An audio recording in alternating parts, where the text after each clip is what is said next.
Um abraço a você, meu amigo. Um abraço a você, minha amiga. Muito obrigado por acompanhar o nosso Farol Tricolor, porque vocês acompanham e sabem que a gente torce, mas não distorce. Um ótimo resultado contra o Grêmio, uma apresentação que nos convenceu. Bahia dominou o jogo, soube fazer o resultado sem recuar, o que é uma coisa impressionante, e não tomou conhecimento do Grêmio. Tem qualidade, tem talento para isso. Agora, é preciso desenvolver uma forma tática para chegar a uma condição que traga ao torcedor aquela firmeza, hein, Diego? É isso aí, resultado importantíssimo e uma atuação muito boa também. Um primeiro tempo completamente dominante, e um segundo tempo que houve algum momento ou outro de passar susto, afinal É, não conseguiu matar o jogo, né? Fazer aquele segundo que daria tranquilidade, mas ainda isso. assim 1-0 é o que a gente sempre fala aqui, né? Um time que dá 1-0 é bom Pois é. sinal, porque soube fazer a vantagem, soube sustentar a vantagem. Vamos falar tudo sobre esse jogo, desse resultado importantíssimo e do Bahia povoando ali a parte de cima da tabela, como a gente acha que deve ficar a final. Vamos tocar nossa vinheta para iniciar os trabalhos. Vamos nessa. É a nossa marca registrada. Vamos com ela.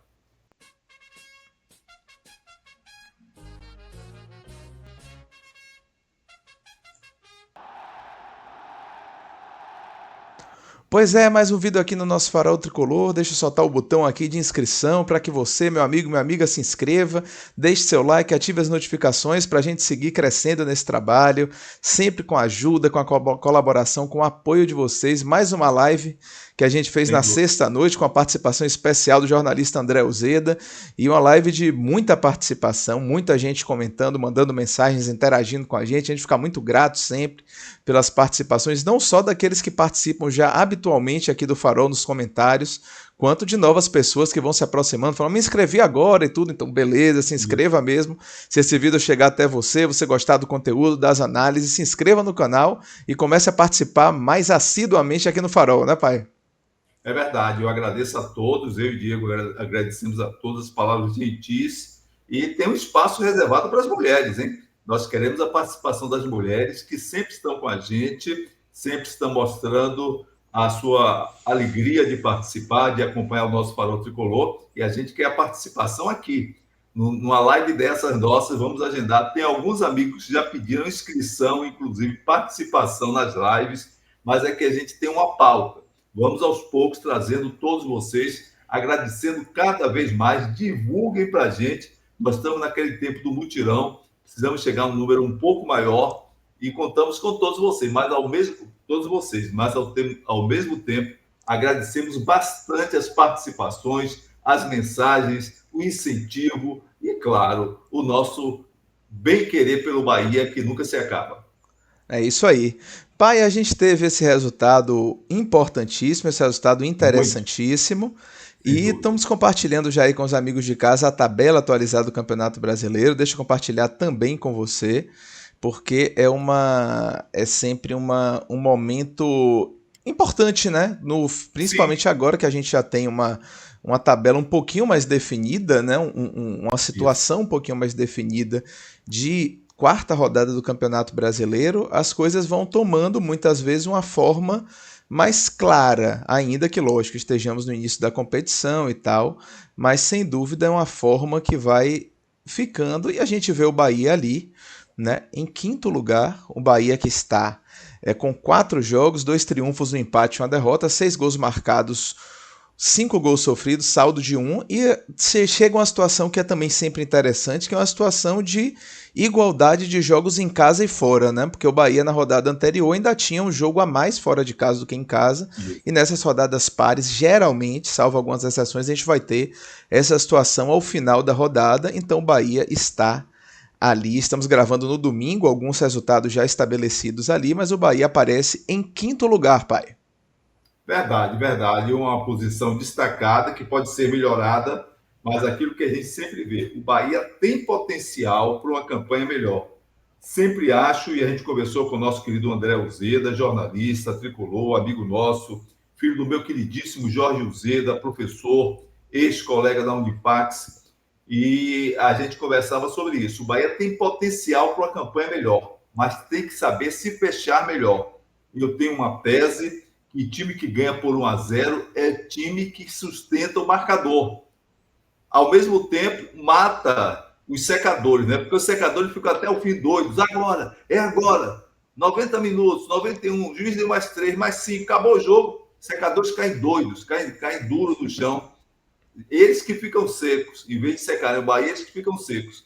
Fora o aspecto interessante, que é ter uma equipe que vai consolidando a sua parte de retaguarda, que também é importantíssima no futebol. Time que toma gols fáceis, time que toma muitos gols, pode não responder ou não ter uma correspondência no resultado de ataque. Então, 1-0 matou o jogo, 3 pontos. 1-0, o time ganha 3 pontos. 3-1, o time ganha 3 pontos. 4-0, 5-0, 5-1, o que for. Então, 1-0 é uma delícia. Mata os secadores, ficam doidinhos e, logicamente, traz 3 pontos fundamentais para a gente, como esse jogo contra o Grêmio. Um adversário dificílimo.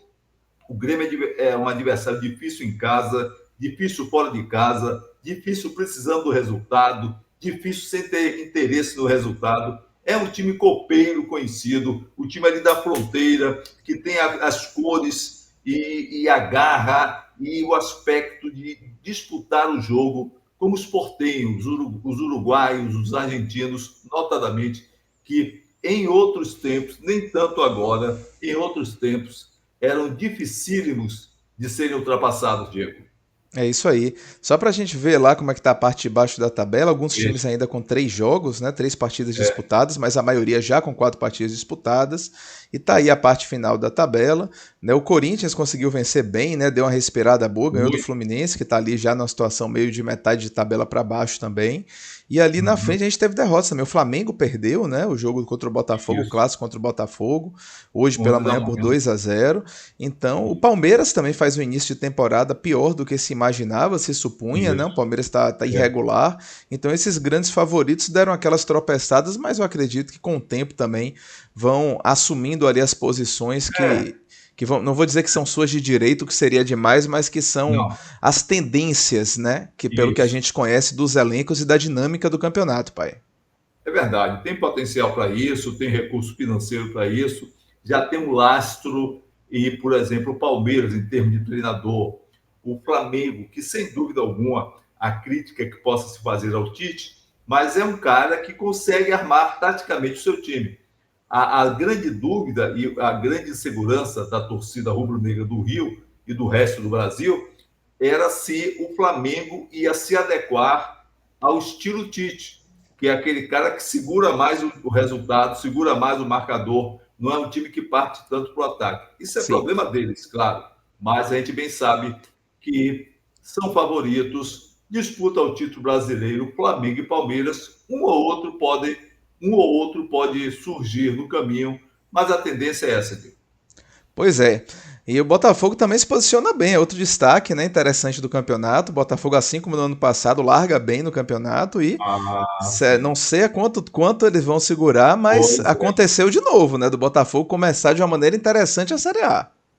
Está cedo ainda, mas o Botafogo, pelo que apresentou no ano passado, e pela decepção e pela derrapagem do ano passado, é sempre uma coisa a ver. Vamos conferir. Beleza. Deixa eu passar então agora para falar sobre tudo sobre esse Bahia e Grêmio mesmo. Ah, A escalação do Bahia já está na tela. Deixa eu passar também para isso. você, pai, sobre a escalação do nosso Estou tricolor. sabendo qual é, O mas Bahia passe. que você deve ter aí, mas deixa eu passar porque você Sim, visualizando fica passa. sempre melhor, né?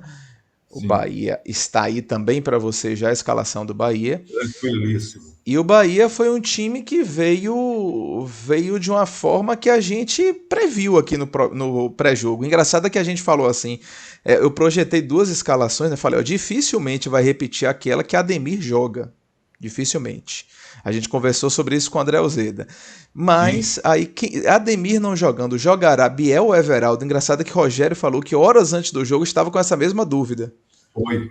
Né? Na entrevista que ele passou, ele teve No isso, e a pós-jogo. única outra mudança, além dessa projeção que a gente fez, foi realmente a saída de Vitor Cuesta, que não treinou durante a semana por conta de uma cirurgia que fez no rosto, né, na face, e chegou a Malícia, treinar com aquelas proteções que se coloca hoje em dia, né, foi, de foi. faciais, mas no final da semana acabou se decidindo, né, com a orientação lá do departamento médico, que seria importante que ele fosse poupado, e o escolhido por Rogério Ceni foi Canives para ficar lá no lugar dele, na quarta zaga, jogando ali do lado esquerdo, e eu vou logo adiantar que eu achei que Canives fez uma ótima partida, me surpreendeu positivamente, acho que inclusive foi um dos destaques do time, né, pai?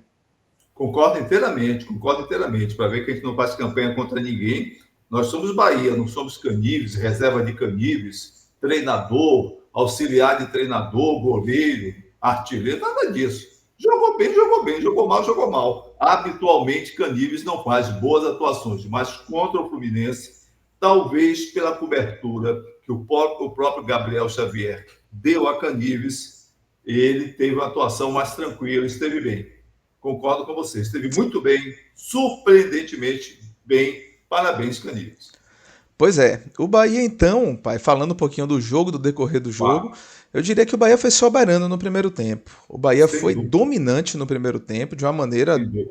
eu diria que animadora, porque eu Isso. realmente não esperava que o Bahia conseguisse anular um time qualificado como o Grêmio e conseguir realmente o controle de jogo e a produção ofensiva que o Bahia teve na primeira etapa. Isso aí foi muito falado por todos, inclusive o Rogério falou muito disso na entrevista. Isso. E o Bahia Falou. foi realmente um time muito superior ao Grêmio na primeira etapa, fazendo muitas jogadas de perigo, inclusive um cruzamento na área que Tassiano raspou de cabeça, um cruzamento que um escanteio Gabriel Xavier cabeceou com perigo. E aí o gol, que o gol é um gol para mim muito especial, né? Um gol que começa com Luciano Juba. Luciano Juba encontra um passe onde pouca gente encontraria esse passe, né? Que encontra Everton Ribeiro entre as linhas entre a linha de meio de campo e a linha de defesa do time do Grêmio. E esse passe não é um passe fácil, é um passe que veio da esquerda para a direita, cruzou rasteiro quase todo o campo. É passe realmente de quem tem qualidade, que a gente sempre fala, né? Você sempre frisou isso, da importância de se utilizar bem Luciano Juba. E ele achou esse passe para Everton, que com a qualidade que tem, deu um passe tranquilo para Everaldo. E aí Everaldo deu um corte em Kahneman muito bom, né? Puxou para a perna esquerda e com a perna esquerda bateu de chapa, bateu colocado, próximo ali do ângulo de Rafael Cabral, que estava fazendo a sua estreia. A gente falou inclusive sobre isso também no pré-jogo, dessa insegurança do Grêmio para o gol, mas que Rafael Cabral certamente tomaria essa posição. Rafael Cabral de fato jogou e Everaldo bateu muito bem, com força, com qualidade, com posição, né? E fez 1-0, isso aos 16 minutos do primeiro tempo, pai.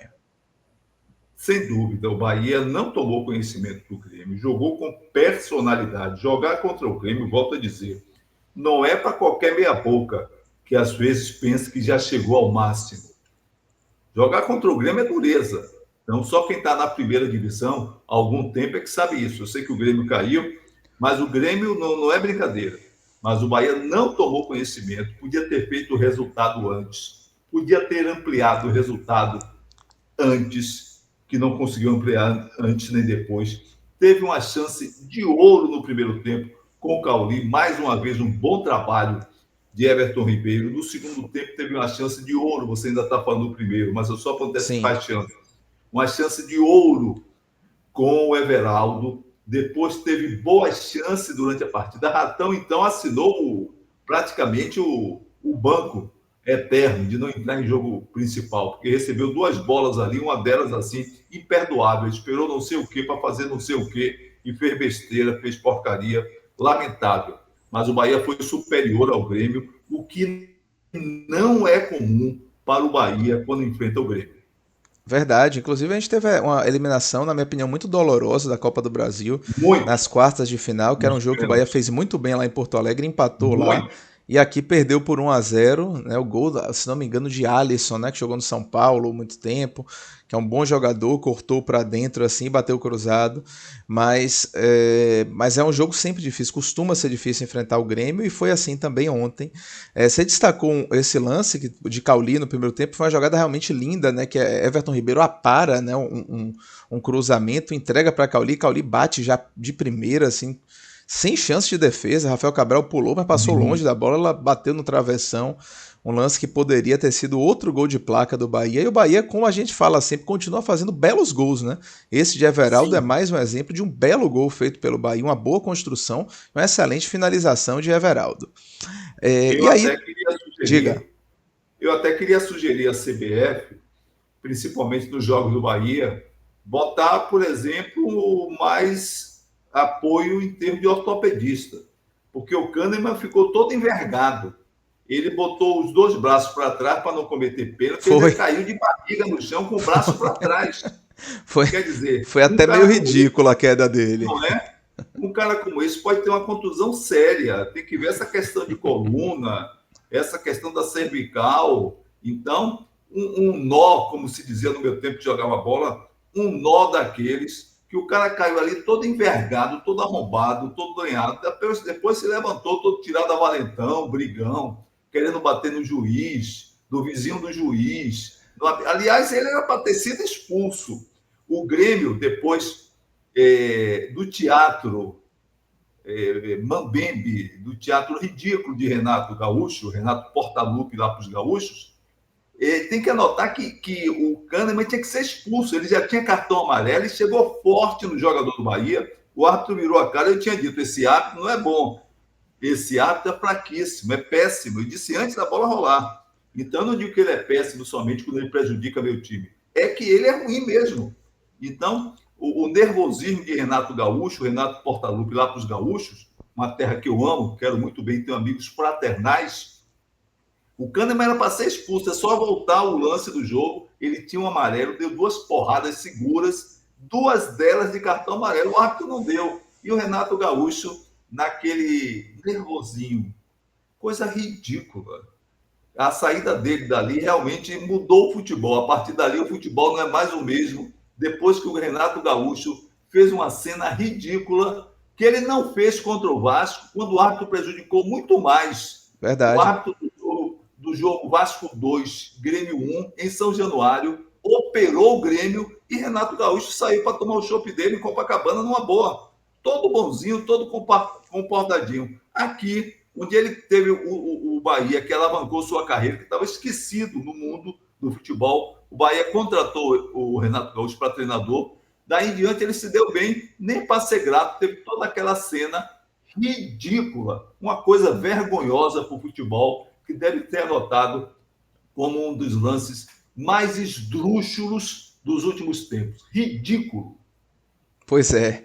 No intervalo, pai, o Grêmio fez 3 alterações, né? Colocou Cristaldo, Natan Fernandes e Gustavo Nunes, inclusive tirando Edenilson, que fez a estreia, né? Era uma estreia aguardada, aí, jogador do Inter e tudo.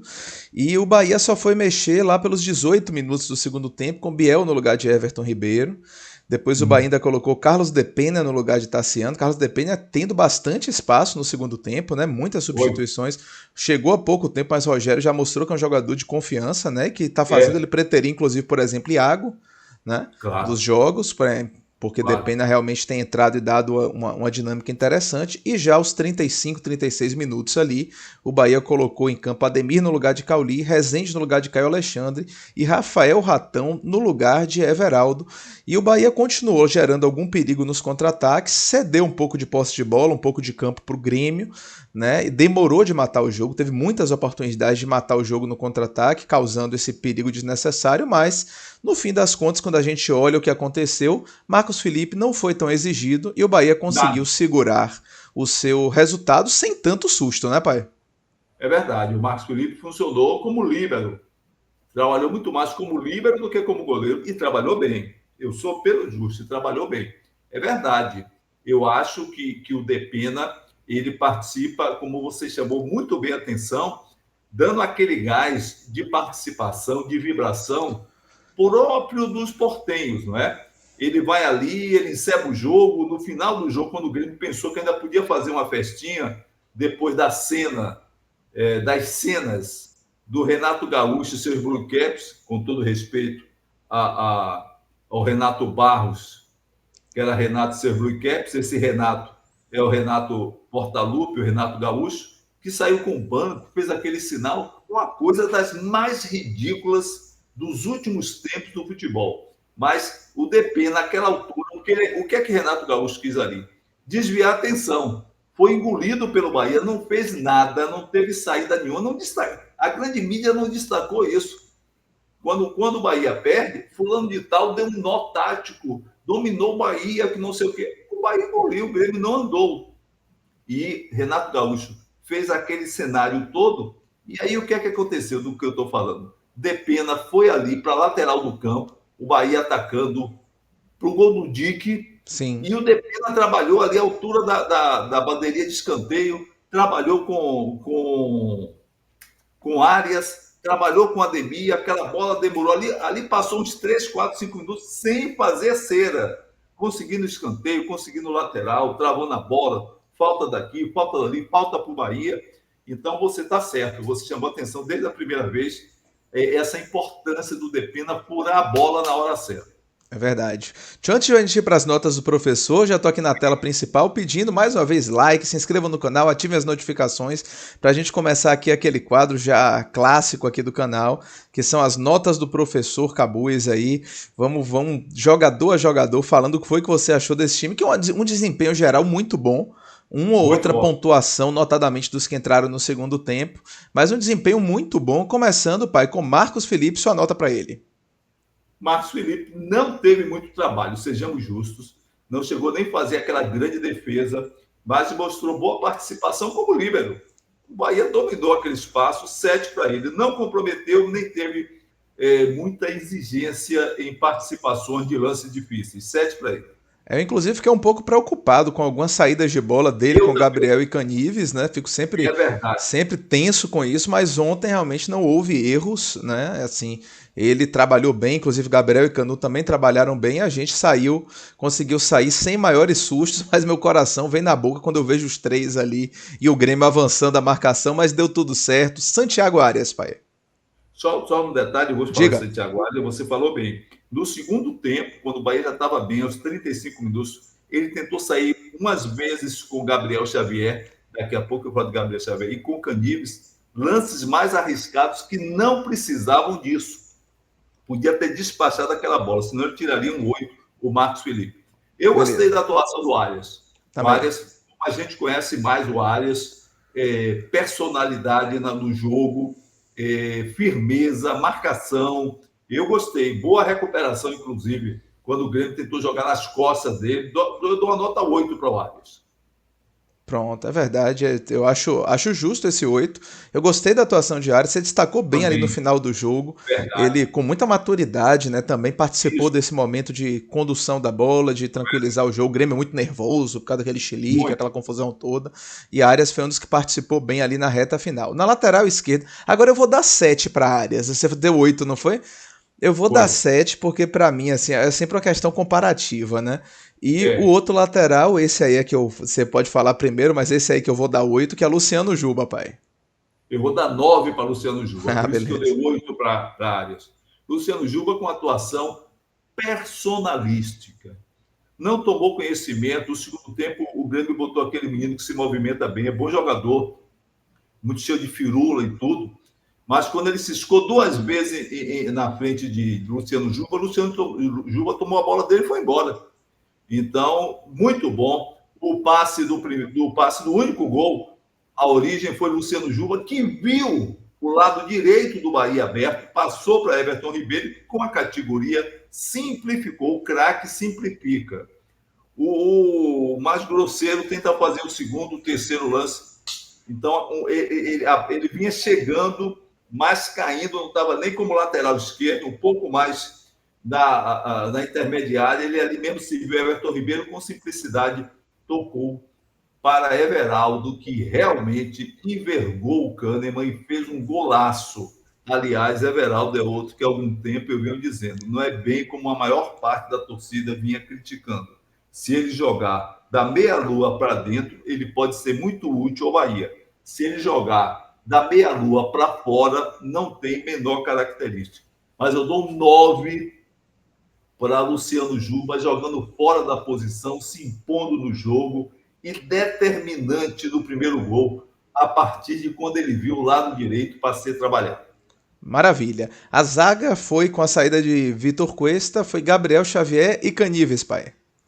Sou pelo justo. Gostei mais de Caníveis do que do Gabriel Xavier nesse jogo. Gabriel Xavier tem aquela coisa do jovem que ainda se afoba em determinadas situações. Gabriel Xavier tem o seguinte: no lance mais besta, Gabriel Xavier dá uma pensada. Ele não se impõe. Ele é próprio do cara que ainda está começando e que ainda não pegou firmeza. O lance é assim: Gabriel Xavier toca essa zorra, vai embora, porra. Ele dá uma travadinha, ele dá uma demoradinha, sem complicar, mas eu espero sempre mais dele. Para mim, ontem, 7 para Gabriel Xavier, 8 para Caníveis. Concordo plenamente. Mesmíssima avaliação que eu faço do jogo de ontem, concordo, assina embaixo. Meio de campo, a dupla de volantes, né? Jogamos com mais uma vez com 2 volantes, Caio Alexandre e Jean Lucas, pai. Bom, gostei de Caio Alexandre mais uma vez. Ainda não é o jogador que jogava no Fortaleza, 7 para ele. Jean Lucas esteve bem, mas eu tenho um detalhe sobre Jean Lucas. Ele não pode se mandar para o ataque deixando o meio de campo aberto. Ele não é atacante. Ele pode aparecer no ataque. Existem lances de oportunidades do ataque em que ele pode aparecer e ser utilíssimo. Inclusive, já fez isso fazendo gols. Mas não pode sair picado lá para frente e cair para o lado esquerdo como se fosse lateral esquerdo, ponta esquerdo, o que for, e deixar o meio de campo aberto para o cara fazer o sambódromo dele, o adversário fazer o sambódromo. Por isso, 7 para ele. E Caio? 7, eu disse, 7 para Caio. Pronto, Caio 7, Jean Lucas 7. Eu vou subir Jean Lucas para 8, porque tá assim, entendo a ressalva que você fez, mas ainda assim, um cara que dá um pique no final do jogo como que ele deu, o cara que tem uma imposição física que ele tem, né, a marcação que ele consegue fazer, então são muitas características. Para mim, Jean Lucas é top 5, sem dúvida, jogadores do Bahia na temporada. Mas não pode abandonar o meio de campo. Não, tudo bem, eu entendi a ressalva, mas ainda assim eu valorizo demais. Eu acho que é um jogador fundamental para o Bahia e ontem mais uma vez foi assim. Eu acho que Caio Alexandre muitas vezes um pouco frágil na marcação, não sinto isso de Jean Lucas, acho que ele faz um bom papel também de tomada de bola e cobre o campo todo. Eu gosto muito de Jean Lucas, eu acho que é um dos grandes jogadores do Bahia na temporada. Não tenho nada contra, eu gosto muito. E vou subir para 8 essa nota dele, pelo menos na minha avaliação de ontem. À frente, Everton Ribeiro e Cauli. Dá pra gente colocar 2 volantes, 2 meias e 2 atacantes nessa avaliação. Everton Ribeiro e Cauli no setor mais criativo, pai. Eu dou 8 para cada um. Para mim, Everton Ribeiro fez o papel que eu quero dele no Bahia. O papel do cara que pensa. O papel do cara que está no jogo para ser um elemento facilitador. E facilitador com categoria, com técnica, com habilidade e com visão de jogo. E o Cauli teve a oportunidade, mais de uma vez, foi infeliz naquela bola, que Everton disse, vá lá e faça o segundo para a gente. Ele meteu na trave, mas não porque ele meteu na trave. E participou bem em outros lances também. Eu dou 8 para cada um. Maravilha, acho que é por aí também. Everton saiu, né? Tava com cartão amarelo já, e já ali aos 20 do segundo tempo ele foi substituído por Biel, na opção de Rogério Ceni, e Cauli jogou até o final. Não, Cauli saiu também, né? Para entrada de Ademir no finalzinho do jogo, a gente falou aqui.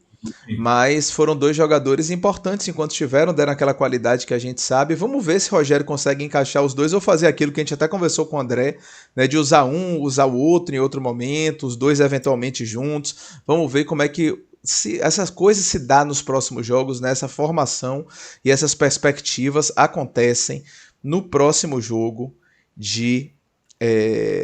do Bahia contra o Criciúma, já na terça-feira. Vamos falar um pouquinho sobre isso no final. Mais à frente, então, Tassiano e Everaldo, pai. Tassiano menos do que o de sempre, mas como sempre um batalhador, 7 para Tassiano. Everaldo, eu não posso dar uma nota menor do que 9 para ele, um jogador que é rejeitado por uma parte grande da torcida, mas que a especialidade dele é essa. Então, a especialidade dele é essa. Você não pode querer do cara que faz acabamento no seu apartamento em termos de obra, a mesma coisa do cara que quebra a parede.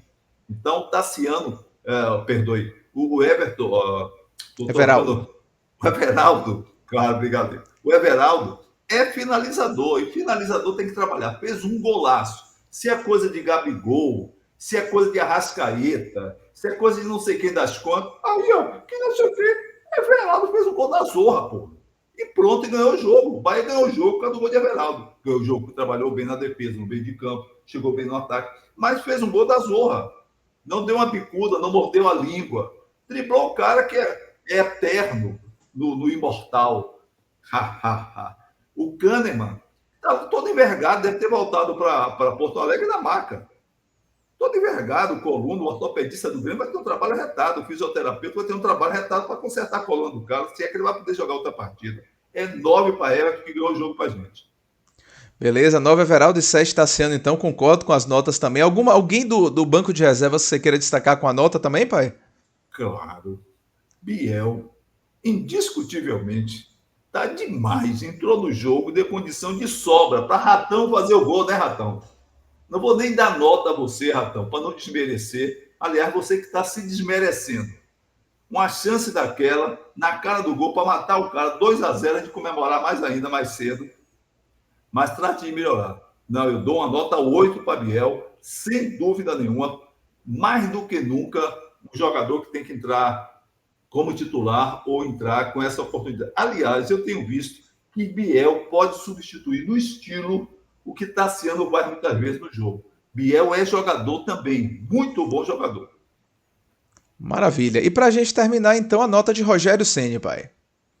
E eu tenho que dar uma nota melhor. Indiscutivelmente, escalou um time que trabalhou bem, que fez bem. Eu vou dar uma nota 8 para o Rogério Ceni. Parabéns, Rogério Ceni.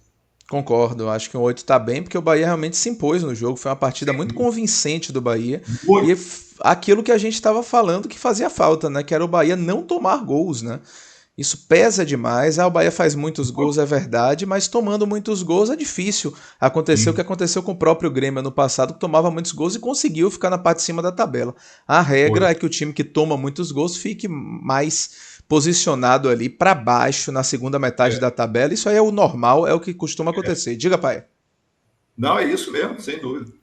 Pronto, beleza. Deixa eu só fazer uma volta aqui rapidinho à tabela, porque o jogo do Inter terminou. O Inter empatou em casa contra o Atlético Goianiense por 1-1. Bahia ter feito isso, pelo menos, né? Pois é, não ultrapassou o Bahia, então, claro que tem times ali, ó, com 3 jogos, a gente descendo aqui na tabela dá para ver ainda o Fortaleza, o Palmeiras, o São Paulo, o rival que está lá na zona de rebaixamento, o Cuiabá também, mas o Bahia bem posicionado depois dessa sequência de 2 triunfos, né, 2 triunfos consecutivos e buscando aquilo que eu acho que o Bahia tem que buscar na temporada, que é ficar na parte de cima da tabela e tentar uma vaga pelo menos na pré-Libertadores. Falei isso aqui várias vezes, continuo com a mesma opinião. Claro que a depender do campeonato a gente pode até diminuir essa meta, pode até pensar em outras coisas, mas eu acho que o Bahia tem condição e pelo investimento que fez tem que lutar por isso. É como eu vejo a situação atual do Bahia, pai. Mais alguma coisa para você acrescentar e para arrematar? Só para dizer que antes da partida eu falei que o árbitro era péssimo, mostrou isso errando contra os dois, viu? Exatamente. Contra os dois, errando contra os dois. Fraco mesmo. Mas vida que segue, é isso mesmo. O Bahia ganhou para 2 adversários dificílimos. O Bahia não ganhou para 2 adversários que vão ficar na parte de baixo da tabela, lutando para fugir do rebaixamento. O Bahia não ganhou para esses times assim, não. Jogou em casa. Joga em casa contra o Grêmio. Bota aí na fila. Quem é que vai jogar em casa contra o Grêmio? Quero ver ganhar. Contra o Fluminense, quero ver ganhar. O Corinthians ganhou, tudo bem. Mas não são times fáceis, não. Se dissesse, só ganhou para 2 equipes que vão estar na parte de baixo da tabela lutando contra o rebaixamento. Não é o caso desses dois. Não lutarão contra o rebaixamento. Fluminense e Grêmio. Queremos mais, né, Diego? Com certeza, queremos mais. Agradecendo de imediato, né, como sempre, aos amigos e amigas, pedindo que deixem o seu like, se inscrevam no canal e ativem as notificações. E a gente volta para falar sobre esse jogo já na terça-feira, Bahia e Criciúma pela Copa do Brasil, dessa vez ida e volta, né? Primeiro jogo aqui na Fonte Nova. Vamos ver se nosso tricolor faz um bom resultado para a gente ir tranquilo para aquela viagem complicada, para aquele estádio pequeno lá de Criciúma, para ver se a gente consegue se classificar, avançar mais uma fase aí na Copa do Brasil e quem sabe fazer uma campanha da qual vamos nos orgulhar. Muito obrigado a todos, um abraço, até os próximos vídeos e bora Bahia! Bora Bahia, e contra o Criciúma talvez um time misto. Bora Bahia! Vamos ver, valeu, bora, tchau, tchau!